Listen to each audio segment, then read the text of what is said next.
everybody, it's Alyce-Kay Ruckelhaus from Threshold of Hineni, and I'm here for another tutorial for our Abraham junk journal for the study that we're going to be doing this summer. And if you're watching this later than this summer, that's okay. Summer of 2019 is when we're doing the actual study, but as long as it's up here on YouTube, you're welcome to do it, and you can write to me when you finish and I'll send you a certificate for completing the course. And we'll be having assignments and stuff. The journal that we're doing is completely optional, but it's a really fun chance for those who are into crafts to learn a new skill. And if you already have been doing junk journals, then here's another way to put your junk journals to use. So today I am going to show you actually a couple things, but I think I'm just going to show you one in this video and then I'll restart the camera for a second one. So the first thing that I want to do is what's called a corner flip. And in this case, the particular corner flip is named after a woman, Rita Donnelly, because she's the one who came up with it. So we like to call it the Rita Donnelly flip, which sounds kind of fun, doesn't it? And so we're going to be using these two pieces for our two Rita Donnelly flips. And I want to show you what I did. I didn't cut this out ahead of time because I wanted to show you. I want it printed on both sides because both sides are going to be showing in part of this. So if you're using the PDF that I sent you, I have a lot of neutral backgrounds that take up the whole sheet close to the end. You can print a few of those and then print some of the designs that have, that you like, that have squares. We're looking specifically for squares for this. So I'm going to be using these two squares, and I'm going to go ahead and cut them using my paper cutter. You're welcome to cut or tear, whatever your preference is. Okay, so I'm cutting them out and I'm going to save my scraps. First of all, I'm going to save this piece because I'll use that later. All of my things that I printed out earlier this morning have all curled up because of the humidity. Oh dear. So I'm going to put some books on top of them when I go to bed tonight. Ooh, that didn't cut straight. So let's try that again. Hopefully that came out to be a square or something close to it. Okay, and I'm going to put my cutting board away. Hopefully it doesn't crash onto the floor. Sometimes it doesn't stay standing up. Come on, you can do it. Okay, good. All right, and then what I'm going to do is I'm going to fold these in half. Now I want the side that's easiest to write on the inside. Okay, so I'm going to fold these in half as a triangle, and if it doesn't come out perfect, then I can trim it. Of course, it's like not wanting to fold well right now because I'm on camera. Of course, that's how it works, right? Ooh, perfect square. Okay, very nice. And then I'm going to distress it. Okay, so it's going to be glued. This part here is going to be glued to the paper. So what's going to show is this and this. So I'm going to distress the whole inside part. Okay. And I'm sorry that you have to sit here watching me do this part, but I couldn't do it ahead of time, and I really wanted to show you how I had printed the paper because I thought that was kind of important. Okay, and actually I do want to show you something about distressing this. Okay, so when I distress these flips, I go ahead and I fold it back on itself, where the fold line is, because I want to distress that fold line too, because if this was really old, it would get a little dark there. Okay, so I'm going to distress that a bit so it looks old and well worn and well loved. Okay, see how that is? Doesn't that look like it's worn? Okay, and then I'm going to do just, which side do I like the most? I think I like this side the best. Okay, so I'm going to just distress this side. There's no point in distressing the other side because it's going to be glued to the paper. Okay, and there's a little surprise that comes with this, so be watching, not while I'm distressing so much, but when I glue it, there's something really special about the Rita Donnelly flip. That's really, really fun. I mean, I've shown you some of them in some of the journals, so you might be able to guess, but maybe not. Sorry, you guys, I just spent 3 hours teaching little kids in China, so let's go ahead and get this one ready too. So I'm in kind of a funny mood because I've been being silly with them. All right, so I'm folding this one also. Okay, and the same thing, we're just going to distress it.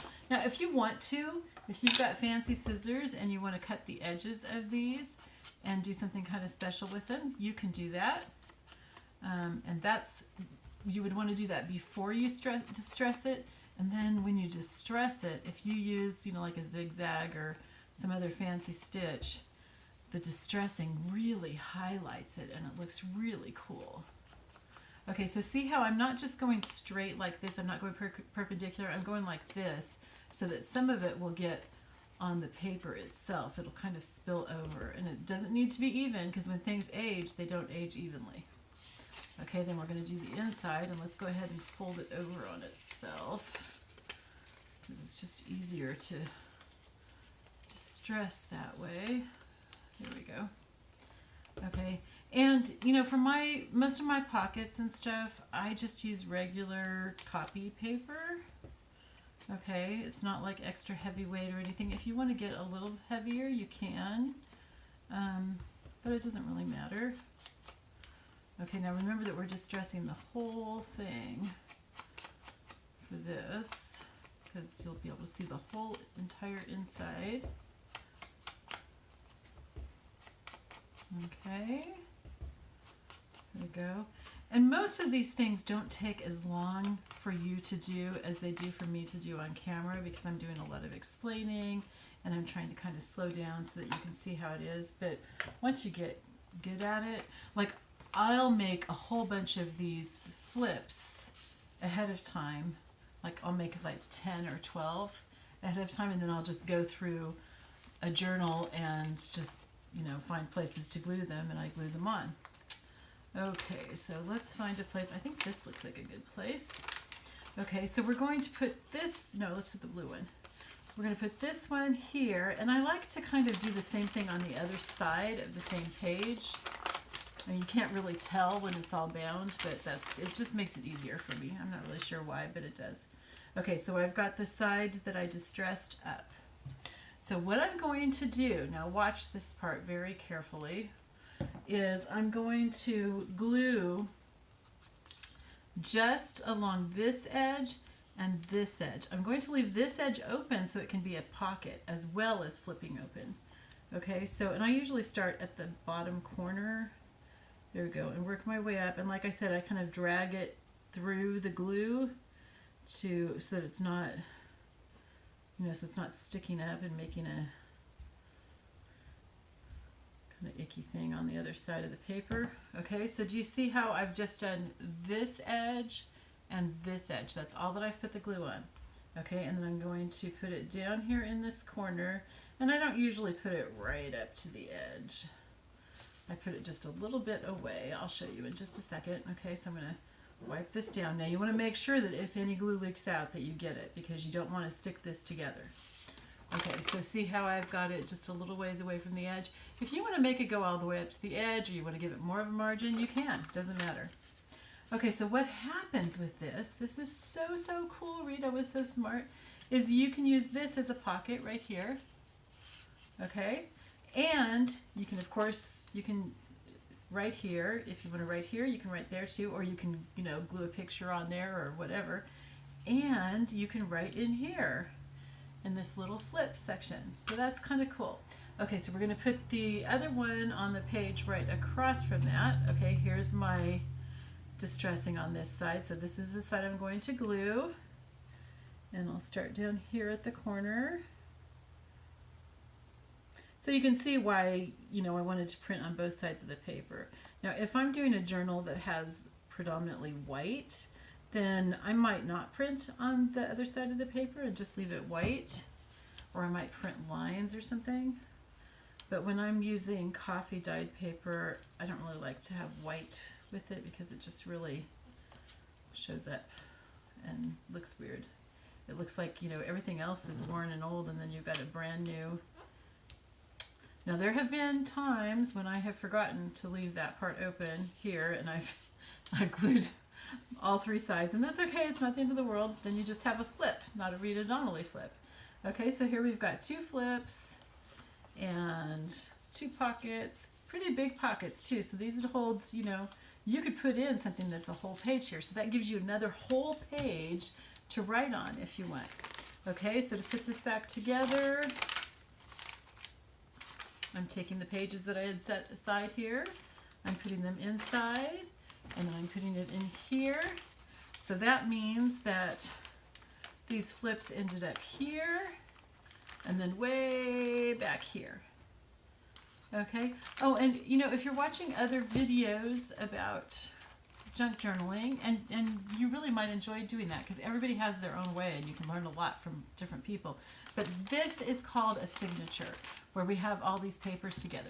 Sometimes people will take it and they'll put like maybe a 10-page signature here and a 10-page signature here and bind them together, or 3 signatures, or even 4. 4 makes a very, very big junk journal though. So, but I do up to like maybe 25 at the most in the signature. So since I've just got 20 in this, and I'm going to add a few later, it's just going to be one signature, and that makes it simpler for showing you. So that's the Rita Donnelly flip. I hope you enjoyed that. Go ahead and do like 2 or 3 of those, 2 or 3 sets of those throughout your journal. And I will see you next time. Bye-bye.